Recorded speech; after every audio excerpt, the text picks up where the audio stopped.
નવરાત્રિની શરૂઆત થઈ છે ત્યારે ખેલૈયાઓની આડમાં નશો કરીને ધમાલ મચાવનાર સામે પોલીસે એક્શન પ્લાન પ્રમાણે કામ શરૂ કરી દીધું છે।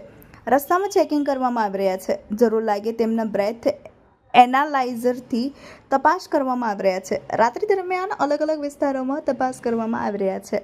દારૂ કે એ અન્ય કોઈ કેફી પદાર્થના નશામાં અવારા તત્વો દ્વારા તૈયાર થઈ નીકળેલી મહિલાઓ કે યુવતીઓની છેડતી ન થાય તેની પર ખાસ ધ્યાન રાખવામાં આવી રહ્યું છે।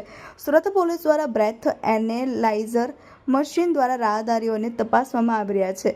તેમાં જો કોઈ નશાની હાલતમાં પકડાય તો તેને ડિટેઇન કરી કાયદેસરની કાર્યવાહી કરાઈ રહી છે। નશાની હાલતમાં કોઈ પણ વ્યક્તિ ખુલ્લામાં ફરતો ન દેખાય તો તેની પર પોલીસ ખાસ કામ કરી રહી છે। પોલીસ બ્રેથ એનાલાઇઝર મશીન દ્વારા રસ્તા પરથી પસાર થતા વાહન ચાલકોને ચેકિંગ કરી તેમાં જો કોઈ દારૂના કે અન્ય કેફી પદાર્થના નશામાં પકડાય તો તેમને તાત્કાલિક ડિટેઇન કરવાની કાર્યવાહી કરાઈ રહી છે। ના માત્ર રસ્તાઓ પર પરંતુ શહેરના મોટા નવરાત્રિ આયોજનોમાં પણ દારૂ કે અન્ય કેફી પદાર્થના નશામાં કોઈ પણ વ્યક્તિ પ્રવેશ ન કરે તેની પણ પોલીસ વિશેષ ધ્યાન રાખી રહી છે।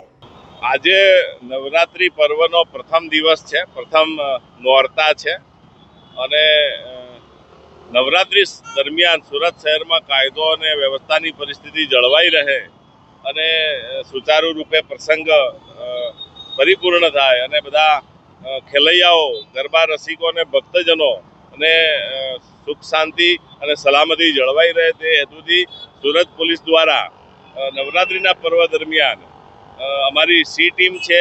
સી ટીમ દ્વારા ગરબાના સ્થળો છે, જાહેર સ્થળો જ્યાં નગરજનો એકઠા થતા હોય અને ત્યાં આગળ કોઈ ન્યુસન્સ તત્વો દ્વારા કોઈ ન્યુસન્સ ફેલાવવામાં ના આવે અથવા તો કોઈ એવું અટકચાળું કરવામાં ના આવે તે અર્થે અમારી સી ટીમ સતત કાર્યરત છે। તેમજ જે અમારા પોલીસ સ્ટેશન વિસ્તારના જે મુખ્ય 4 રસ્તાઓ છે એ 4 રસ્તાઓ પર પોલીસ દ્વારા નાકા પોઈન્ટ રાખીને સઘન વાહન ચેકિંગ કરવામાં આવી રહેલ છે। તેમજ કોઈ આ તહેવાર દરમિયાન કોઈ નશાયુક્ત વ્યક્તિઓ કોઈ એવું ડિસ્ટર્બ ના કરે લોકોને એના માટે તેઓ વિરુદ્ધ બ્રીથ એનાલાઇઝર નો યુઝ કરી અને નશો કરેલી વ્યક્તિઓને પકડી પાડવામાં આવી રહ્યા છે અને તેમના વિરુદ્ધમાં કેસો કરવામાં આવી રહ્યા છે।